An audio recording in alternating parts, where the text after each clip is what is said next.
மாணவர்களுக்கு காலை சிற்றுண்டி, நான் முதல்வன், புதுமை பெண், தமிழ் புதல்வன், முதல்வர்களில் முதல்வரின் முத்தான திட்டங்களால் முன்னேறும் தமிழ்நாடு திராவிட தலைமகனை வாழ்த்துகிறது. திண்டுக்கல் மாவட்ட திமுக. நேற்றைய தினம் நடைபெற்ற என்னுடைய பிறந்தநாள் விழா பொதுக்கூட்டத்தில்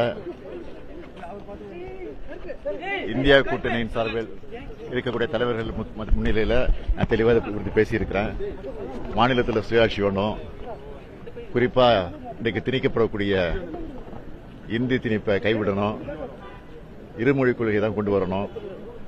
அதுதான் என்னுடைய பிறந்தநாள் வாழ்த்து செய்தி. தமிழ்நாடு முதலமைச்சர் இல்லாத ஒரு பிரச்சனையை பேசுறாரு ஒரு குற்றச்சாட்டு. நான் அதை பற்றி எல்லாம் கவலைப்படல.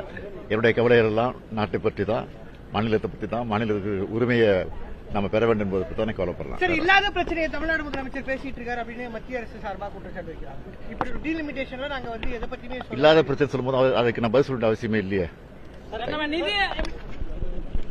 மாணவர்களுக்கு காலை சிற்றுண்டி, நான் முதல்வன், புதுமை பெண், தமிழ் புதல்வன், முதல்வர்களில் முதல்வரின் முத்தான திட்டங்களால் முன்னேறும் தமிழ்நாடு திராவிட தலைமகனை வாழ்த்துகிறது. திண்டுக்கல் மாவட்ட திமுக.